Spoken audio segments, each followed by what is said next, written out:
સુરતમાં 19 વર્ષીય શિક્ષિકાના આપઘાત કેસમાં મોટો ખુલાસો થયો છે। આરોપીના ત્રાસથી યુવતી આપઘાત કર્યો હોવાનો ખુલાસો થયો। સિંગણપોર પોલીસે સગીર આરોપીના પિતાની ધરપકડ કરી છે। આરોપી યુવતી પાસે રૂપિયાની માંગણી કરીને ત્રાસ આપતો હતો।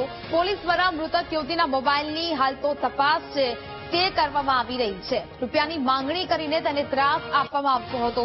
સુરતમાં 19 વર્ષીય શિક્ષિકાના આપઘાત કેસમાં એક બાદ એક મોટા ખુલાસાઓ થઈ રહ્યા છે।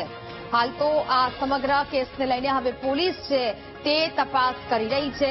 શિક્ષિકાના આપઘાત કેસમાં ખુલાસાઓ થઈ રહ્યા છે। મોબાઈલની તપાસ છે તે હાથ ધરવામાં આવી પોતે સુસાઇડ કરેલું હતું। આ દીકરી જે છે એક પ્રાઇવેટ ટ્યુશન મામલો સામે આવ્યો હતો, શું હકીકત સામે?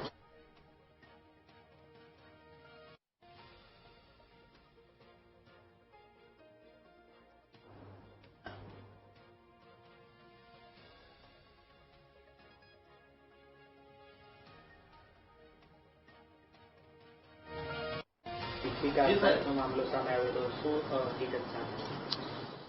13/7/2025 રોજ સિંગણપુર પોલીસ સ્ટેશનની હદમાં નાની વેડ વિસ્તારની અંદર એક 19 વર્ષની દીકરીએ ગળે ફાંસો ખાઈને પોતે સુસાઇડ કરેલું હતું।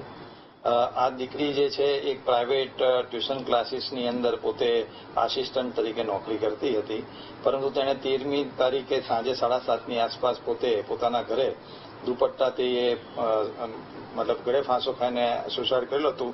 જેની વિગત પોલીસને મળતા પોલીસે જાણવા યોગ્ય ઈડીની તપાસ ચાલુ કરેલી હતી, પરંતુ બીજે દિવસે દીકરીના ફાધર પોલીસ સ્ટેશન પર આવીને એમણે જે પોતાની વિગત આપી હતી, જેની અંદર એ દીકરીને કોઈ એક છોકરો એના ટ્યુશન ક્લાસ ઉપર આવીને એને પરેશાન કરતો હતો અને તેની પાસે 30,000 રૂપિયાની માગણી કરતો હતો। એ રીતની વિગત આપતા એના પિતાની ફરિયાદ પોલીસે તાત્કાલિક નોંધીને તરત જ ગુનો દાખલ કરેલો હતો અને ગુનો દાખલ કર્યાના 5 કલાકની અંદર જ એના જે આક્ષેપ હતા એ છોકરાના પિતાને પોલીસે ધરપકડ કરેલી હતી અને જે છોકરા વિરુદ્ધમાં કમ્પ્લેન છે એના માટે અલગ અલગ ટીમો બનાવીને એને સામે કાયદેસરની કાર્યવાહી કરવા માટેની તજવીજ ચાલુ છે।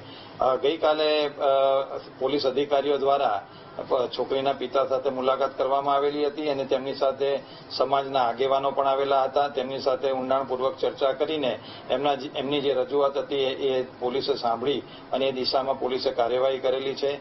એમાં સમાજના આગેવાનો દ્વારા વિસ્તારની અંદર અમુક વિસ્તારોમાં અમુક ચોક્કસ પ્લેસ ઉપરની રજૂઆત હતી કે ત્યાં છોકરાઓ છોકરીની છેડતી કરતા હોય એવી રજૂઆતો હતી, તેમજ અમુક ગાડીઓ બ્લેક કલરની ફિલ્મ લગાડીને એની અંદર છોકરીઓને પરેશાન કરતા એવી વિવિધ રજૂઆતો કરેલી હતી, પરંતુ પોલીસ દ્વારા આ બધા વિષયો ઉપર અવારનવાર ડ્રાઈવ રાખીને કાર્યવાહી કરવામાં આવતી હોય છે। છતાં આ બાબતને ધ્યાનમાં રહીને સ્પેશિયલ ડ્રાઈવ ગઈકાલે પણ રાખવામાં આવેલી છે અને આવતા સમયમાં પણ આવા જે ચોક્કસ વિસ્તારો છે ત્યાં પોલીસ પોતે કડક હાથે કાર્યવાહી હાથ ધરશે।